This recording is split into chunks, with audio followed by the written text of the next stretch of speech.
데이비 시멘즈 박사의 좌절된 꿈의 치유라는 책에 실린 80대의 백발의 노 신사의 고백입니다. 저희 집에는 형제만 있었습니다. 나는 형이었고 그 상황은 예수님께서 말씀하신 형제의 비유와 같았습니다. 부모의 마음을 상하게 하고 동네에서 우리 집안의 명예를 먹칠을 한 동생입니다. 나는 그를 미워했습니다. 동생이 내 사랑하는 훌륭한 부모님께 어떻게 했는지를 익히 보아 알고 있었기 때문입니다. 이런 상황이 거의 40여 년 동안 계속되었습니다. 그러나 40여 년이 지난 어느 날 그는 병이 들었고 완전히 망가진 몸으로 집으로 돌아왔습니다. 그는 회개했고 그리스도를 향해 돌아섰습니다. 그리고 우리 모두는 그를 용서했고 동생이 죽기 전에 우리 가족의 일원으로 받아들였습니다. 저는 동생을 용서했습니다. 실제로 용서했습니다. 그러나 오늘 목사님이 우리가 우리의 미움에 대하여 용서받아야 한다고 필요가 있다라고 말씀하셨습니다. 저는 오늘에 이르기까지 결코 그렇다는 것을 깨닫지 못하고 있었습니다. 그러나 이제 저는 그 긴 세월 계속된 미움에 대해 저 자신이 용서받아야 한다는 것을 알게 되었습니다. 지역에서 존경받는 어른이었던 그 노예는 스스로 자신을 낮추어서 사람들에게 손을 얹고 자기를 위해서 기도해 줄 것을 요청합니다. 그리고 사람들은 함께 그에게 그렇게 손을 얹고 기도합니다. 그 밤 그들 모두에게 하나님의 용서하시는 사랑의 영이 가득 부어지고 그래서 그 하나님의 용서의 사랑이 그를 씻기시는 것을 온 성도들이 함께 눈물 가운데 경험하게 되었다고 말합니다. 그렇습니다. 우리는 모두 용서해야 합니다. 그러나 동시에 우리는 모두 다 용서받아야 할 사람인 것을 기억해야 합니다.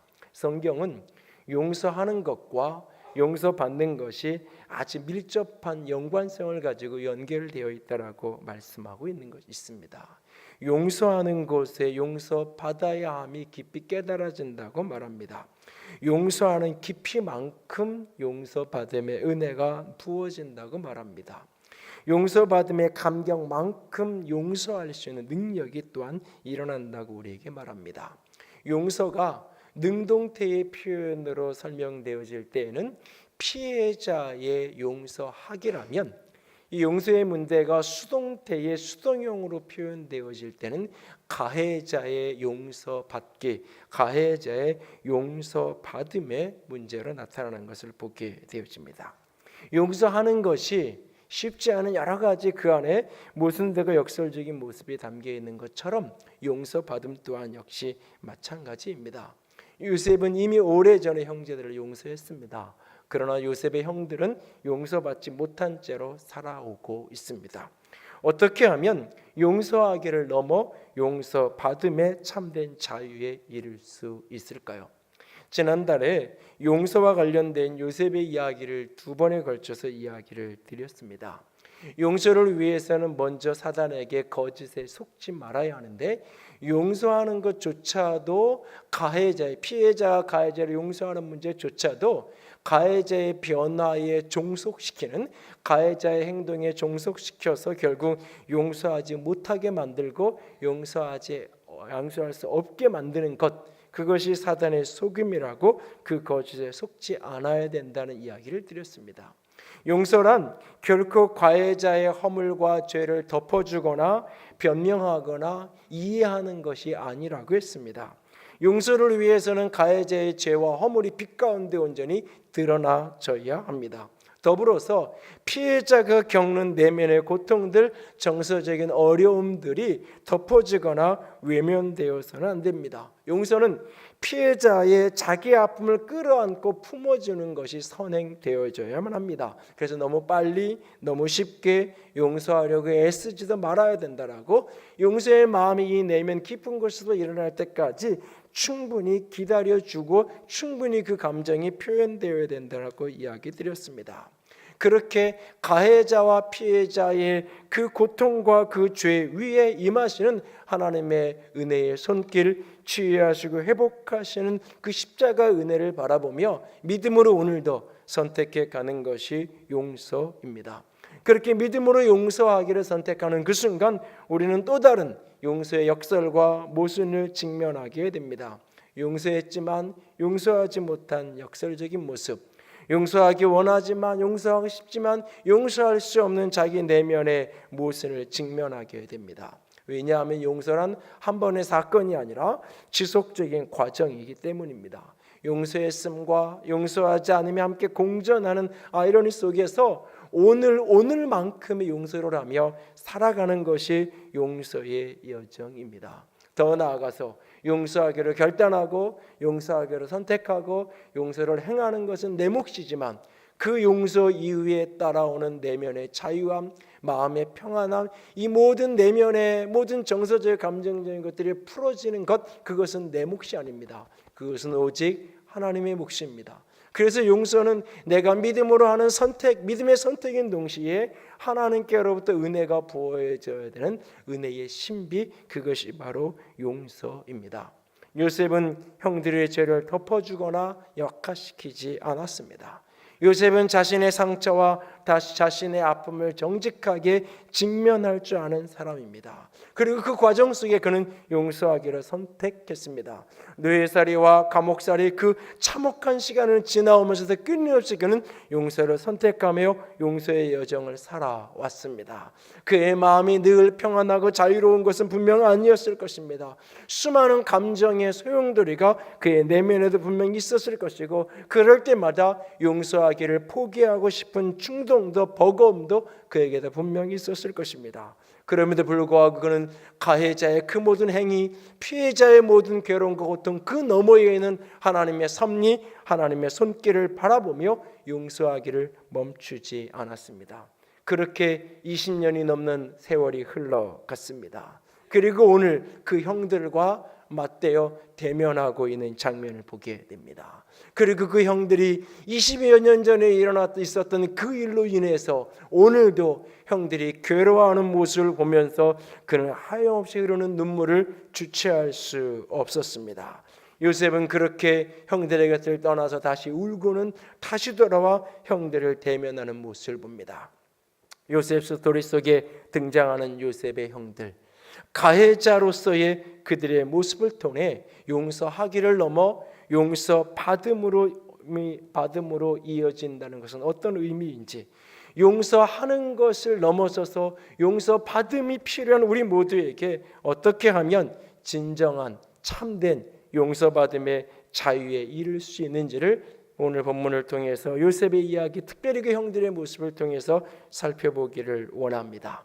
중심으로 용서받기 원한다면 첫 번째로 근심과 한탄을 멈추어야 합니다.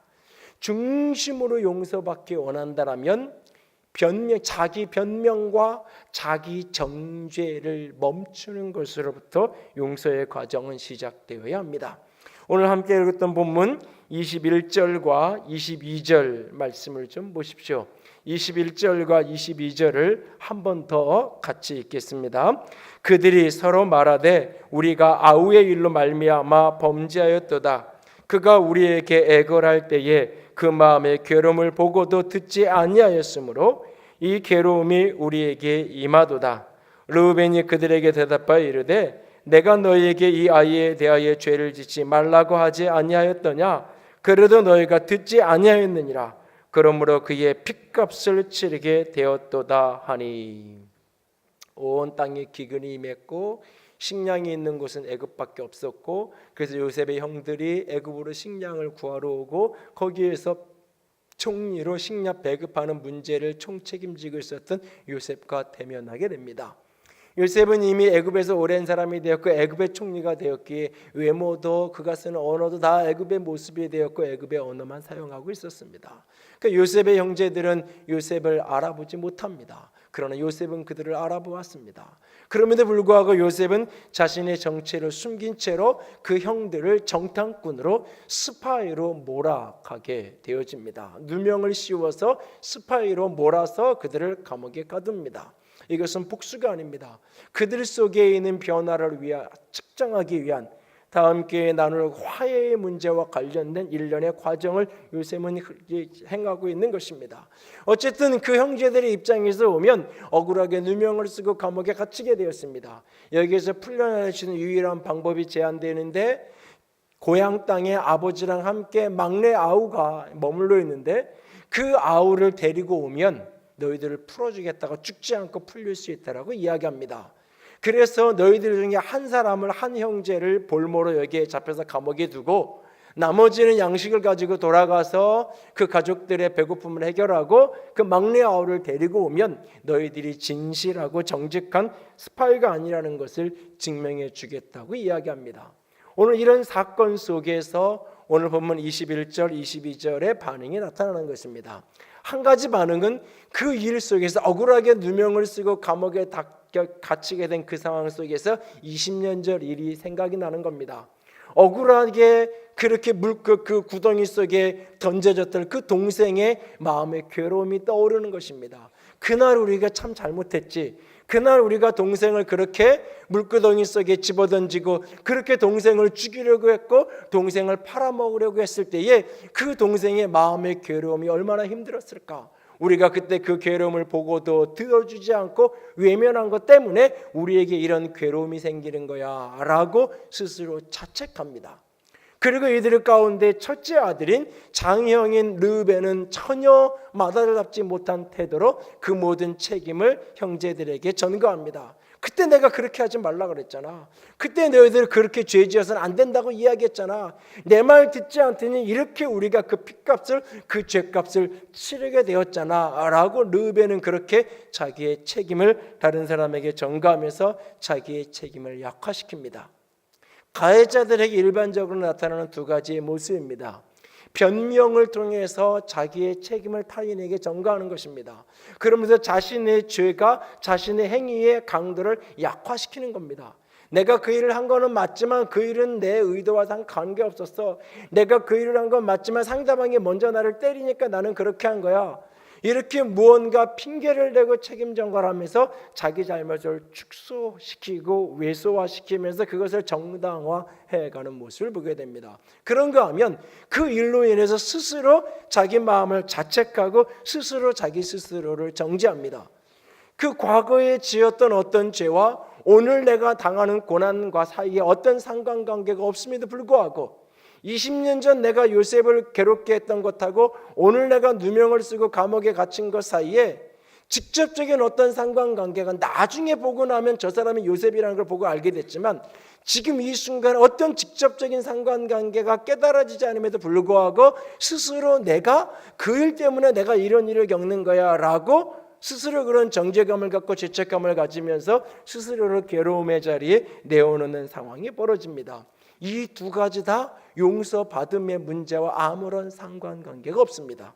특별히 우리는 그 죄에 대해서 변명하고 책임 전가하는 사람을 철면피라고 생각하고 그리고 양심의 가책을 느끼고 그래서 정죄감 속에 죄책감 속에 마음의 괴로움과 힘겨움 속에 살아가는 나는 그래도 저 사람보다 훨씬 나은 사람이야 라고 착각하면서 나는 이렇게 괴로워하는 나는 용서받을 만한 자격이 있고 저 편면피같이 책임 전가하는 저 사람은 용서받을 만한 자격이 없어 라고 스스로 생각을 하면서 정죄감과 죄책감 속에 살아가는 자기 자신을 정당화하고 잘하는 모습이라고 용서받음을 위한 행동을 내가 지금 하고 있는 것이라고 오해하거나 착각하는 경우를 종종 봅니다. 그러나 그 두 가지 다 용서받음과 아무런 상관관계가 없습니다.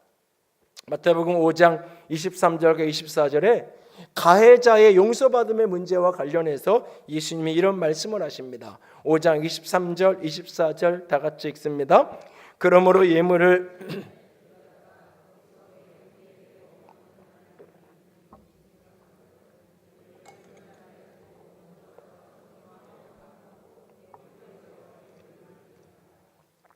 대표적으로 성경 말씀 중에서 오용되어지는 말씀입니다.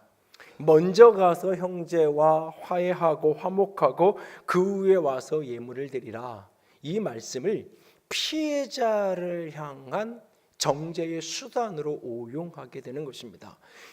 그 사건에 의해서 피해를 당해서 아픈데 그것도 힘든데 용서하지 않는다는 것 때문에 또 다른 정죄 속에 집어넣는 이 말씀을 피해자에게 용서하고 와야 네 예물, 네 예배 받을 거야. 너 지금 마음속에서 진정으로 그 사람 용서하지 못해놓고 찬양하고 예배하는 거 나는 받을 수 없어 라고 하는 구절로 이 구절을 오용합니다. 그럼 이 구절은 피해자를 향한 권면이 아닙니다. 이 말씀은 가해자를 향한 명령입니다. 무엇인가 원방 들을 만한 일이 생각나거든. 내가 예배를 드리러 주 앞에 섰는데 누군가 나 때문에 피눈물 흘리는 사람이 생각나는 거예요. 나 때문에 지금 고통스럽게 아파하는 어떤 사람이 떠오르는 거예요. 나 때문에 지금 원망하고 있는 어떤 사람이 생각이 나는 거예요. 생각이 안 났을 때야 모르겠죠. 생각이 나는 거예요. 그럼에도 불구하고 그것을 무시하고 하나님께 예물을 드린다고 그것을 하나님이 받을 수 없다라고 이야기하고 있어요. 스스로 내가 하나님께 기도하면 이건 용서의 제물이고 사죄의, 누군가는 지금 원망하고 있는데 하나님께 내가 이것을 사죄의 제물인다라고 이렇게 드린다고 이것이 용서의 문제가 해결되는 것이 아니라는 이야기예요. 가해자는 반드시 피해자를 찾아가서 그에게 자기 죄를 고백하고 인정하는 과정이 필요한 것을 여기가 가르쳐주고 있는 부분이에요, 사실은. 그리고 예물을 그대로 두고 가라 그래요. 이것은 신속하게, 시급하게, 빠른 시간 내에 갔다 와야 될 것을 이야기하는 구절이기도 해요. 아무튼 이 말씀은 가해자에게 피해자와 상관없는 자기 용서는 진정한 용서가 아니라고 이야기하는 거예요. 스스로 나는 용서받았다라고 셀프 용서를 하는 경우가 종종 있어요. 결코 그렇지 않습니다. 르우벤처럼 변명하는 것도 잘못된 거지만 오늘 다른 형제들처럼 스스로를 자책하고 스스로를 벌주는 것, 피해자의 반응에 상관없이 내가 내 스스로를 벌주는 것, 피해자의 반응에 상관없이 내가 내 스스로 벌을 주고 이만큼 벌 받았으면 됐어, 이만큼 값을 치렀으면 됐어 라고 하는 것, 이것은 용서받음과 아무런 상관이 없는 거예요. 창세기 45장을 찾아보세요. 45장에 요셉과 이 요셉의 형제들 사이에 이제 요셉의 정체가 드러나면서 서로 이제 부둥켜 안고 우는 장면이 벌어지는데 그 장면 앞에서 요셉의 형제들에게 이렇게 말해요. 45장 5절입니다. 45장 5절 같이 읽습니다. 당신들이 나를 이곳에 팔았다고 해서 근심하지 마소서, 한탄하지 마소서. 하나님이 생명을 구원하시려고 나를 당신들보다 먼저 보내셨나이다. 당신들은 나를 팔아먹은 사람들입니다. 그런데 그것 때문에 근심하지 말고 한탄하지 마십시오. 여기에 근심하다 한탄하다 이 말은 창세기 6장 6절에 노아의 때에 온 세상이 죄악과 관영하고 가득한 그 세상을 바라보시면서 하나님이 내가 사람 지은 것을 한탄하시고 사람 지은 것을 후회하신다라는 의미에서 동일하게 한탄한다, 근심한다라는 표현이 사용돼요. 그리고 하나님의 이 한탄하심이 내가 호흡이 있는 자를 모두 다 내가 창조한 자를 쓸어버리겠다는 심판의 모습으로 이어져요. 그러니까 여기에 한탄하지 마라, 근심하지 마라, 이것은 자신의 죄에 대해서 분노하지 마라, 자신의 죄에 대해서 스스로 자기 자신을 심판하려고 하지 말라라고 하는 이야기예요. 피해자에게 원수 갚지 말라 그래요. 왜? 원수 갚는 것은 내 몫이 아니라 하나님의 몫이기 때문에. 원수 갚는 것, 가해자에 대한 심판의 몫은 내 몫이 아니라 하나님의 몫이기에 나는 내 몫의 용서를 할 뿐 그 가해자를 심판하는 일은 내게 아니다, 하나님께 맡겨야 된다라고 이야기해요. 동일한 이야기예요. 가해자 자기 자신을 벌주는 건 용서랑 아무 상관이 없어요. 용서랑 아무 상관이 없어요. 가해자 자신이 벌받아야 되고 책임을 져야 되고 심판받아야 되는 그 몫도 하나님 몫이에요. 하나님 몫이에요. 사람들은 막 책임 전가하고 내가 뭔 잘못했냐고 하는 철면피 같은 사람하고 비교할 때 나는 그래도 마음이 이렇게 괴로운데, 나는 그래도 지난 10년 동안 내가 한 번 내가 다리 뻗고 편안하게 내가 잡은 적이 없어. 내가 얼마나 내가 그 일 때문에 내가 마음고생을 하며 살았는데 이 정도 됐으면 나 용서받을 만한 사람이지 라고 착각해요. 내가 스스로 자기 자신을 정죄하고 스스로 자기 자신을 벌주고 스스로 자기 자신을 심판하고 그 시간을 겪음으로 말미암아 나는 할 만큼 했어, 용서받을 만큼 나는 죄값을 치렀어, 그 핏값을 당했어 라고 착각하는 거예요. 이것은 용서받은 거 아무런 상관이 없어요. 용서받은 거. 이것은 사실은 교만이에요. 그 죄값을 내 힘으로 내 능력으로 내가 갚을 수 있고 내가 치를 수 있다라고 착각하는 자기 교만의 표현이에요. 사실은 자기 정죄는 자기 교만이에요. 그래서 오래전에 어떤 장례식을 이렇게 참여를 했어요. 그 아버님이 아프시다는 얘기를 듣고 그랬을 때도 이렇게 여쭤보면 신앙생활을 안 하시는 분이라고 들었어요. 근데 이제 가족들은 믿고 뭐 이랬기 때문에 문상을 가서 예배를 이렇게 드리는데 희한하게 자꾸 그 아버님이 천국을 가신 것 같은 느낌이 예배를 인도하는데 계속 그런 마음이 드는 거예요. 분명 이분은 신앙이 없는 분으로 내가 들었는데 예배를 마치고 나서 어머니에게 여쭤봤어요. 그랬더니 이 병중에 이렇게 잠깐 집에 이렇게 와 있는 동안에 한 2번 정도 교회를 본인 따라서 같이 예배당을 가셨다고 그러시더라고요. 그래서 이런 마음이 드나? 모든 시간이 다 끝나고 나서 장례가 다 마무리되고 나서 그 딸에게 따로 물었어요. 내 마음에 솔직히 이런 마음이 드는데 아버님이 어떤 인생 어떤 신앙 인격을 갖고 계신지 좀 알려달라고. 그랬더니 어렵게 이런 얘기를 해요. 아버님이 사실 젊은 시절에 그 시골에서 참 신앙생활 열심히 하고 교회도 참 충성스럽게 섬기던 분이었다고. 그런데 본인은 어렸기 때문에 무슨 이유인지는 모르지만 그 목사님하고 갈등이 생기고 나서 어느 날부턴가 교회를 안 나가기 시작을 하셨다고. 그런데 그리고 나서 얼마의 시간이 지나지 않아서 그 자기 동생이 사고로 갑자기 세상을 떠나는 일이 벌어졌다고.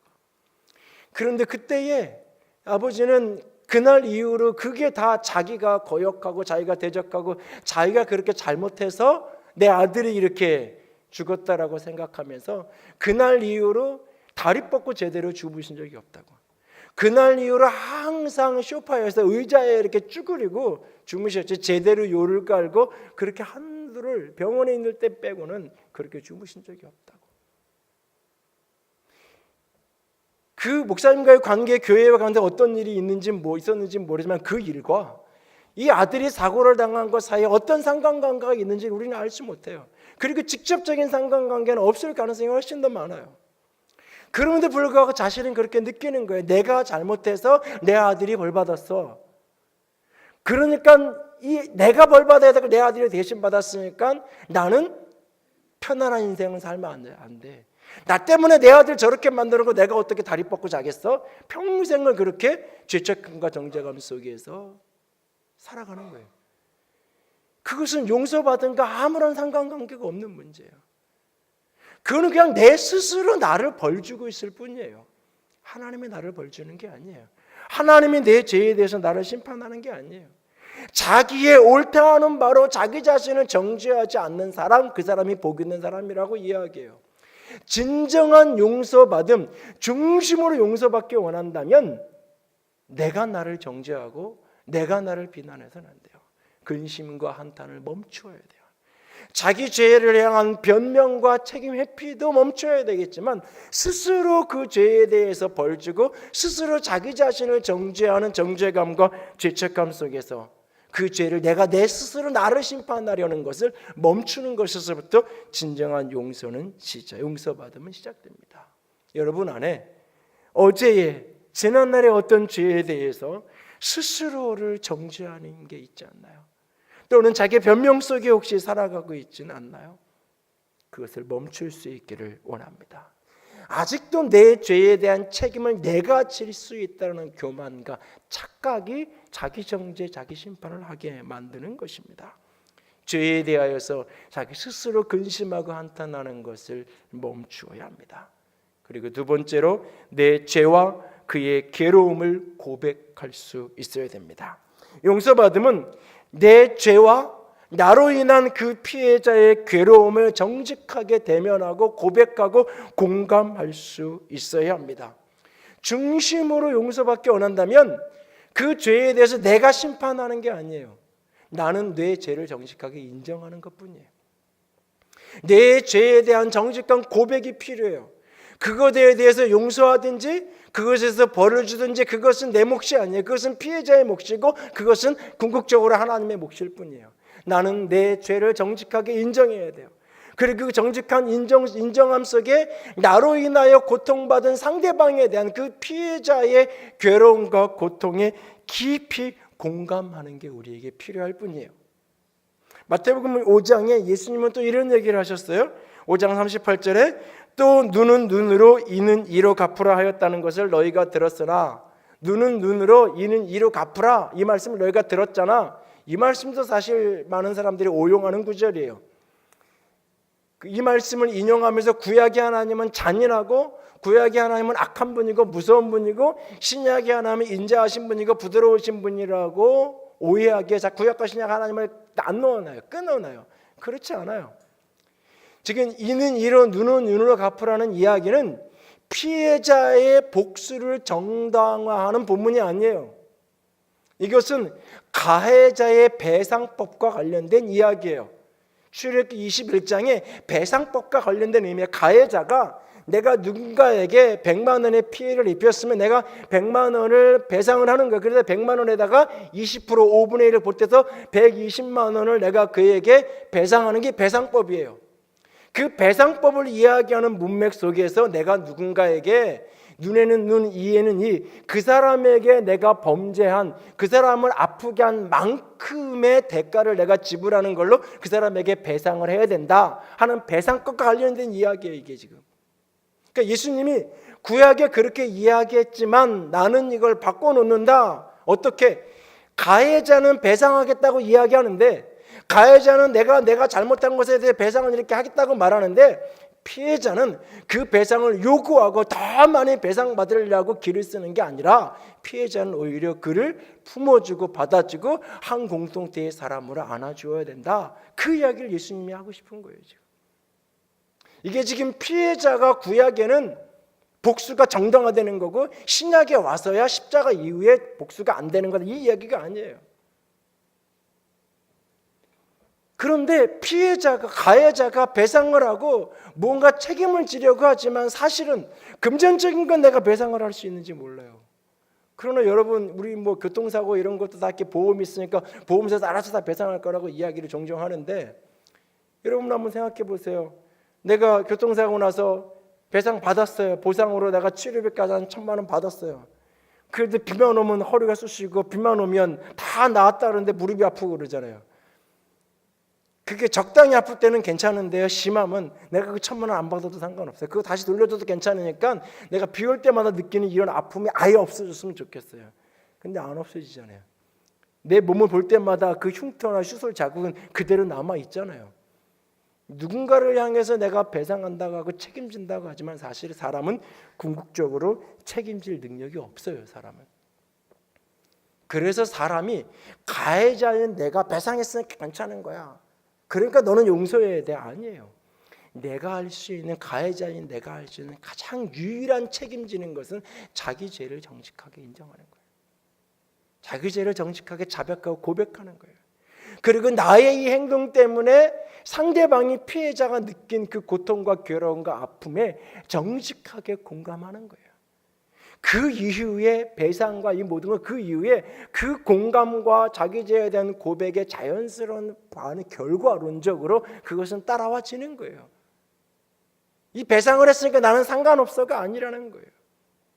여러분 요셉의 형들은 한 번도 자기 죄를 정직하게 인정하지 않아요. 요셉의 형들은 한 번도 요셉의 괴로움을 깊이 공감하지 않아요. 그들은 알아요. 자신이 범죄했다는 걸 알아요. 본문 21절에 말하는 내가 우리 그 범죄했다고 말하잖아요. 그리고 요셉이 그렇게 울부짖는 애고라는 그 마음의 괴로움을 보고도 듣지 않았다. 마음의 괴로움이라고 이야기해요. 그 구덩이성에 빠져있는 몸이 찢기고 아프고 그게 괴로운 게 아니에요. 더 중요한 게 형이 나를 어떻게 이럴 수 있느냐. 형이 나를 어떻게 인신매매로 팔아먹을 수 있는지 도저히 이해가 안 되는 거예요. 이게. 그 마음의 괴로움을 내가 보고 아는데 외면하고 있는 거예요. 그런데 창세기 45장에 그 형제를 만났어요. 그 요셉이 자기 모습을 드러냈어요. 근데 그 앞에 정직하게 자기 죄를 한 번도 고백하지 않아요. 그 형들과 다시 대화를 나누기, 요셉과 대화를 나누는 그 과정 속에 내가 잘못했다라고 중심으로 말하지 않아요. 얼마나 너 힘들고 외롭고 고통스러웠냐고 끌어안아 주지 않아요. 그 피해자의 고통에 대해서 한 번도 공감하지 않아요. 아버지에게 가서 동생이 보낸 황금마차를 가지고 가서도 그냥 요셉이 살아있고 이런 거 보냈어요 라고 아주 몸이 건조한 대화만 오갈 뿐이지, 자신들이 했던 죄에 대해서 사실은 그때 요셉이 죽은 게 아니라 우리가 팔아먹었다고 정직하게 아버지 앞에 시인하지 않아요. 우리의 죄 때문에 아버지가 지난 20년 넘는 세월 얼마나 아들이 죽은 줄 알고 괴로워하셨냐라고 아버지를 붙들켜 안고 울지 않아요. 그저 사실을 이야기할 뿐이에요. 자기 죄를 정직하게 고백하지 않아요. 창세기 50장을 가보면 요셉의 형제들이 요셉을 찾아가서 내가 잘못했다고 이야기하는 장면이 이제야 나와요. 근데 왜 이때 얘기하는지 아세요? 아버지 야곱이 죽었어요. 그러니까 아버지 때문에 요셉이 우리에게 복수하지 않은 거야. 아버지 죽었으니까 요셉이 우리를 복수할 거야. 내가 고통당하고 복수당하는 게 두렵고 무서우니까 찾아가서 아버지의 유언까지 조작해서 아버지가 용서하라고 그랬어 라고 유언을 조작해서 이야기하고 그 앞에 가서 무릎 꿇고 나는 당신의 종입니다 라고 이야기해요. 자기 죄에 대해서 정직하게 고백하지 않아요. 내 행동 때문에 상대방에게 당한 고통에 대해서 공감하지 않아요. 그저 여전히 잘못됐다고 말하면서도 여전히 자기 자신의 안위만 생각할 뿐이에요. 내 자신을 유익하게 하기 위해서 할 뿐이에요. 누군가에게 용서를 이야기하는 것, 여러분 살면서 특별히 내가 가해자 입장에 서 있다면 결정적 피해자에게 먼저 용서를 이야기하면 안 돼요. 그만 좀 하고 용서하라고? 아니에요. 그건 내 몫이 아니에요.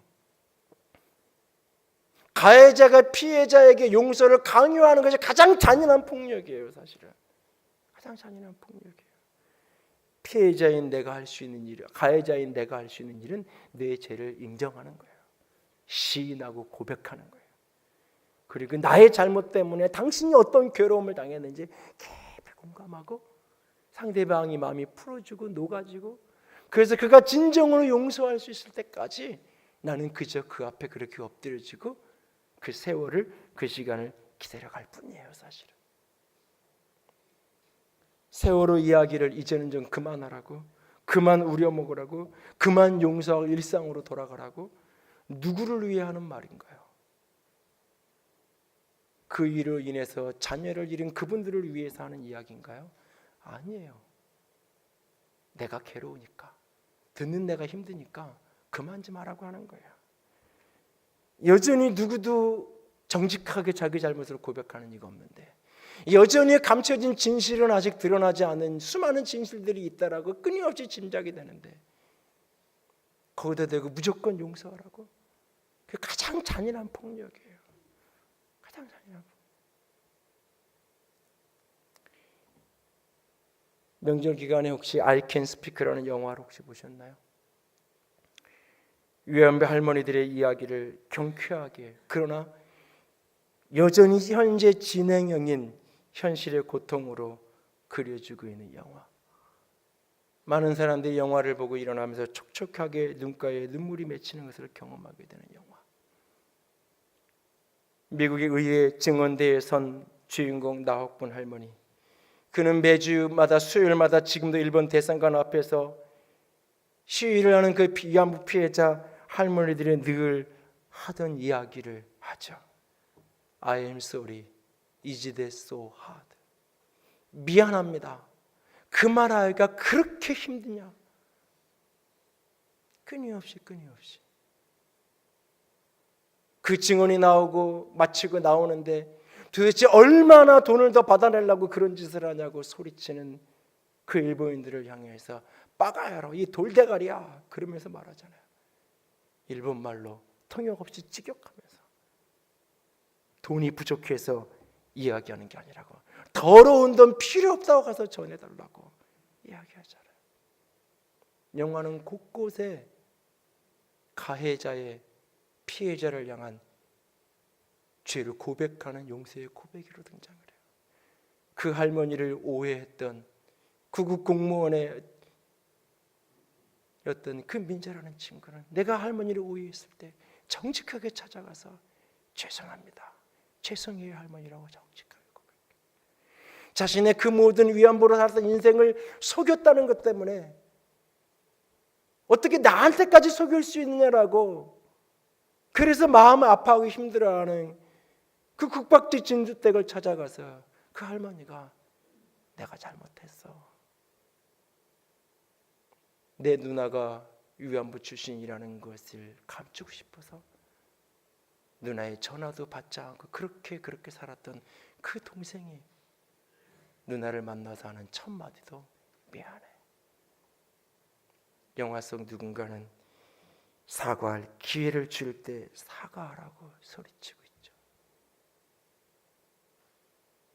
정직한 죄에 대한 인정과 피해자에 대한 공감에서 나오는 자기 고백, 이것이 생략된 채로 어떤 배상도 어떤 용서에 대한 이야기도 그것은 진정한 용서가 아닌 거예요.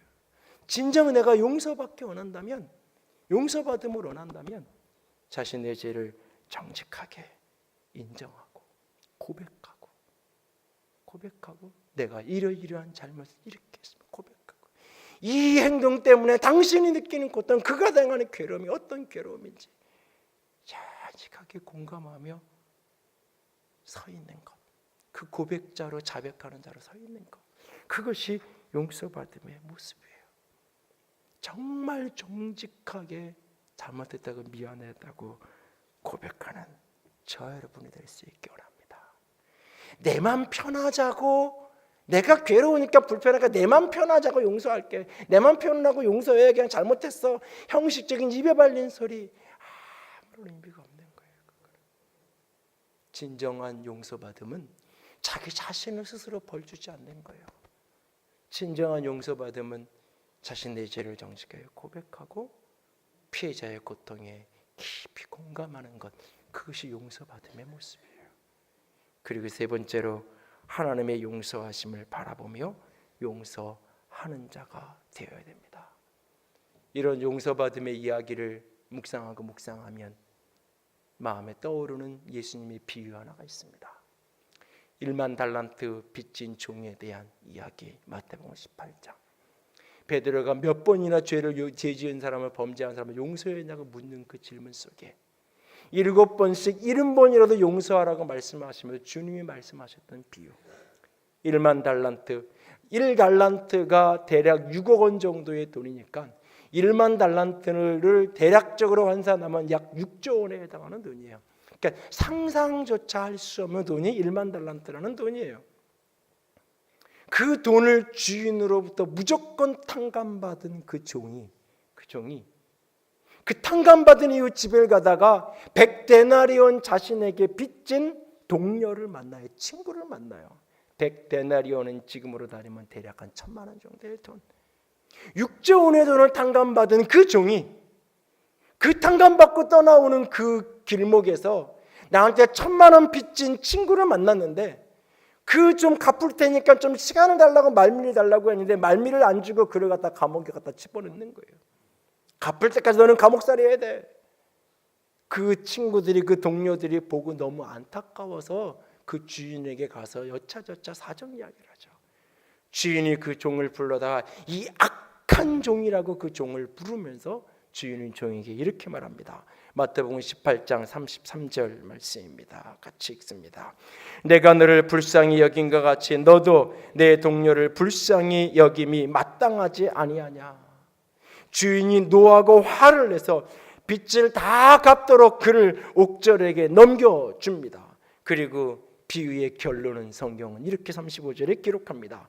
너희가 각각 마음으로부터 형제를 용서하지 아니하면 나의 하늘 아버지께서도 너희에게 이와 같이 하시리라. 너희가 각각 마음으로 다른 사람을 용서하지 않으면 하나님은 너를 이렇게 할 것이다. 이 이야기는 기계적으로 내가 누군가를 용서하지 않으면 하나님 나를 용서하지 않는다, 이 이야기가 아니에요. 이거는 내가 누군가를 자발적으로 용서하지 않는다면 하나님의 용서를 결코 체험하고 누릴 수 없다는 이야기예요. 요셉은 이미 형들을 용서했어요. 그러나 형들은 그 용서받음의 기쁨 속에 살아가지 못해요. 그 일이 있고 20여 년이 지난 후에 요셉을 만났고 또 20여 년이 지나간 어느 날 아버지가 죽었는데도 불구하고 그 40여 년이 흘러간 그날도 여전히 요셉의 형제들은 용서받지 못한 죄책감과 정죄감 속에 살아가요. 이미 용서 다 했는데도 불구하고. 왜? 자기 수준으로 이해하는 거예요. 나는 누가 나에게 조금 찌르고 가도, 누가 나 욕 한마디 한 것도 내가 너 두고 보자라고 용서가 안 되는데 어떻게 인신매매로 팔아먹은 걸 용서할 수 있겠어? 저거 입으로만 용서하는 거야. 저거 아버지 살아있으니까 용서하는 거야. 저거 자기 체면 때문에 용서하는 척하는 거야. 기회가 되면 어디서 내 뒤통수를 칠지 몰라. 내 수준으로 판단하는 거야. 나는 누가 지나가다 욕 한마디 하는 것도 용서가 안 되는데 어떻게 저런 짓을 한 사람을 용서할 수 있겠어? 저 용서는 가짜야, 위선이야. 자기 수준으로 판단하는 거예요. 그래서 그 엄청난 용서를 받고도 그 용서가 믿어지지 않는 거예요. 그 용서가 누려지지 않는 거예요. 왜? 내가 용서할 줄 모르니까. 그래서 하나님의 용서받음은, 이 용서받음은 결국 용서하는 깊이만큼 사실은 누려지게 돼 있어요. 사실은. 그래서 진정한 용서받음을 원한다면 근심과 한탄을 멈추고 내 죄를 고백하고 그의 괴로움에 공감할 뿐만 아니라 일상의 작은 일들 속에서 용서를 실천해 가야 돼요. 그래야 그 용서받음이 내 안에 깊이 깊이 알아지고 누려지게 되어질 겁니다. 여러분, 오늘 일상에서 어떤 용서를 실천하고 계신가요? 서두에 80대 노신사의 고백을 인용했습니다. 누군가를 용서하는 것을 넘어서 자신도 용서받아야 함을 깨달은 그 노인처럼 우리 또한 모두 용서할 뿐만 아니라 용서받아야 할 사람들입니다. 제게도 숙제와 같은 남동생이 있습니다. 평생을 부모님께 짐만 대고 아픔만 가져다 주고 있는 동생입니다. 고백 속에 담긴 노인처럼 가족들은 늘 그의 피해자였고 동생은 늘 가해자라고 생각했습니다. 동생으로 인해서 모든 가족이 얼마나 피해를 당하는지, 특히 부모님들을 볼 때마다 아파하며 분노해야 될 때가 있었습니다. 그나마 최근 들어서는 직장 생활도 하며 나름 조금 안정되어지는 것 같지만 여전히 다 용서했다고 하지만 내 안에 분노가 있고 외면하고 싶은 모습이 있는 것을 봅니다. 아버님이 건강이 안 좋으셔서 병원에 입원하게 됐을 때도 순간 스치는 생각, 여러 가지 생각이 스치는데 그 중에 하나는 아버님이 이대로 돌아가시면 그나마 안정을 찾던 동생은 누가 돌보지? 누구랑 살지? 내 안에 완악함이 있음을 봅니다. 내 안에 진정한 사랑으로 품어주지 못하는 모습이 있음을 봅니다. 내 안에 여전히 분노가 있는 것을 봅니다. 용서받아야 할 사람은 동생만이 아니라 나인 것을 보게 됩니다. 내 안에 가득한 어둠이 있고 내 안에 가득한 완악함이 있습니다. 주의 십자가로 주님이 나를 받으시고 품지 않았다면 나는 오늘 이 강단에 서지 못할 것입니다. 내가 바로 용서받아야 할 그 사람인 것을 깨닫게 됩니다. 그리고 이런 나를 용서하기 위해 그는 십자가에 죽으시고 부활하신 겁니다. 십자가 그 사랑이 필요한 것은, 십자가 그 사랑의 용납하심이 필요한 것은 그 사람만이 아닌 겁니다. 나를 아프게 하고 고통스럽게 하는 그 사람만이 아닙니다. 십자가 그 사랑이 필요한 것은 그 사람만이 아니라 바로 나에게도 필요합니다. 내 안에도 완악함이 있고, 내 안에도 분노가 있고, 내 안에도 여전한 미움이 내 안에 있습니다. 오늘도 오늘 내가 바로 용서받아야 할 사람입니다. 십자가 그 사랑이 필요한 사람은 바로 나라는 사실이 알아지고 깨달아지고, 그 십자가 그 사랑 속에 진정한 용서받음이 경험되어진 사람만이 오늘도 관계 속에서 용서할 수 있고 용서받음의 자유 속에 살아가게 되어질 것입니다. 그 사랑이 나를 향한 사랑으로 깨달아지고 누려지는 축복이 있기를 주님의 이름으로 부탁을 드립니다. 함께 찬양합니다.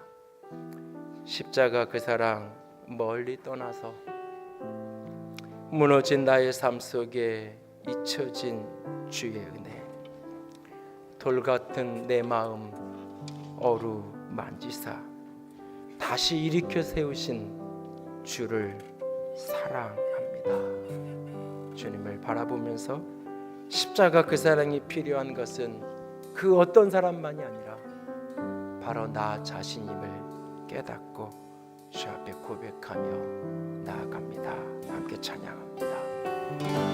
십자가 그 사랑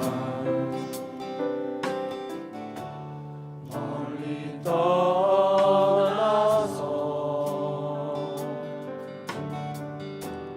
무너진 나의 삶 속에 잊혀진 주의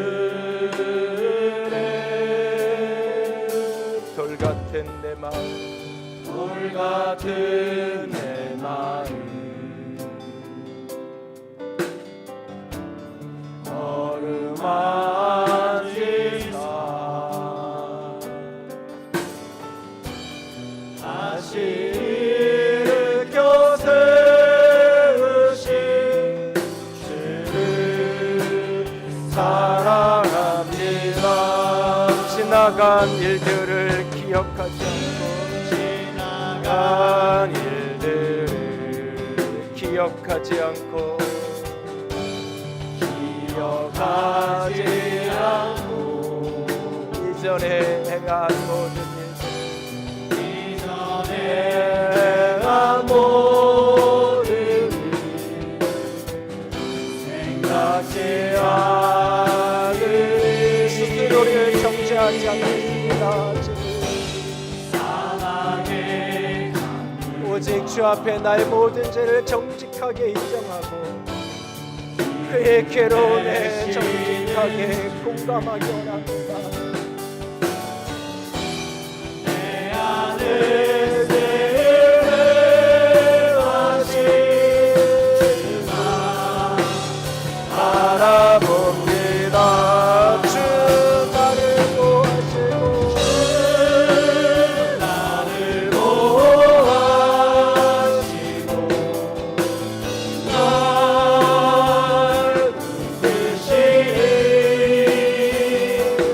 나는 또 외롭고 존귀한 주님의 자녀라. 주 나를 보시고 나를 보호하시고 날 붙드시니 나는 또 외롭고 존귀한 주의 자녀라.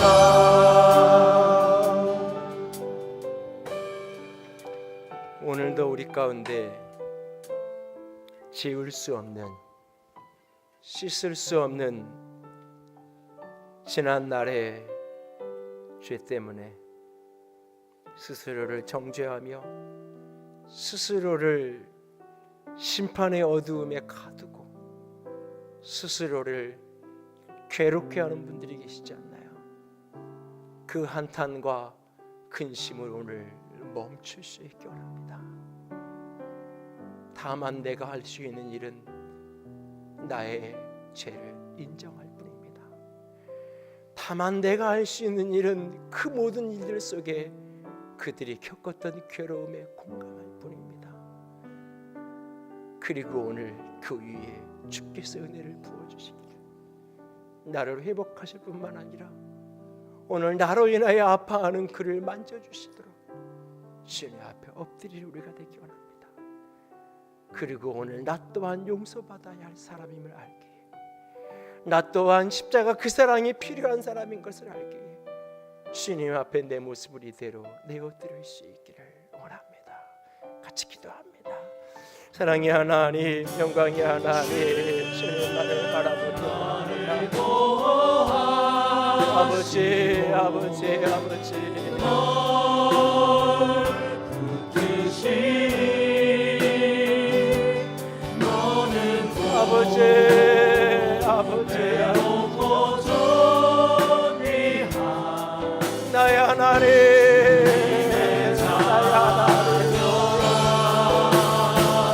나의 하나님,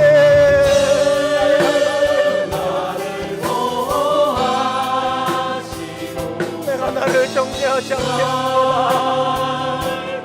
내가 나를 정죄하지 않겠습니다. 내가 나를 심판하지 않겠습니다. 주님, 내가 잘못했습니다. 주님, 내가 잘못했습니다. 주님, 내가 잘못했습니다. 주님, 내가 바로 십자가가 필요한 그 사람입니다. 주님, 내가 용서받아야 할 그 사람입니다. 주님, 내가 바로 그 십자가가 필요한 사람입니다. 주님, 나를 만져주세요. 주님, 나를 치료해주세요. 주님, 나를 회복시켜주세요. 주님, 내 마음이 녹아지게 해주세요. 주님, 주님, 내 마음이 녹아지게 해주세요. 주님, 주님, 녹아지게 해주세요. 주님, 주님, 씻겨지게 해주세요.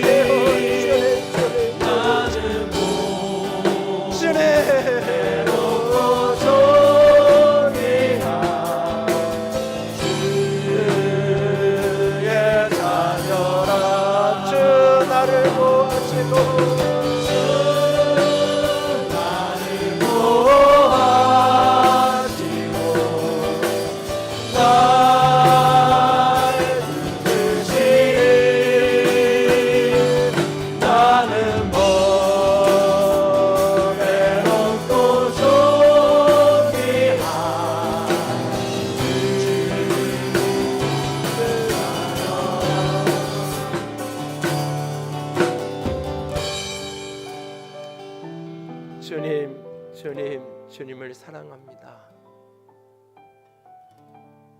더 이상 나 스스로를 정죄하고 스스로를 심판하지 않겠습니다. 자기 변명과 자기 정죄의 근심과 한탄을 멈추겠습니다. 그리고 정직하게 진실하게 잘못했다고 고백하겠습니다. 그리고 그의 아픔과 그의 괴로움이 깨달아지고 공감되어지기를 원합니다.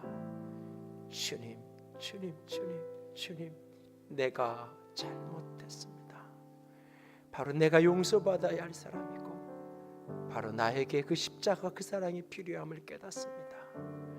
당신의 사랑의 영으로 나를 덮어 주시옵소서.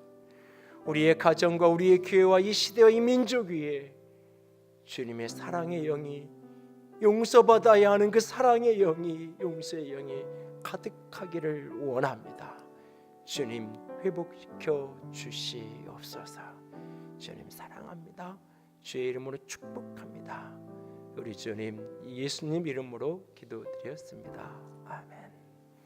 이제는 우리 주 예수 그리스도의 은혜와 하나님 아버지의 놀라우신 사랑하심과 성령 하나님과의 교통하시며 기름 부으시는 그 은혜가 오늘도 용서를 통해 용서받음의 자유에 이르는 자가 되기를 소원하고 작정하는 모든 이들 위해 이제로부터 영원토록 함께 있을지어다.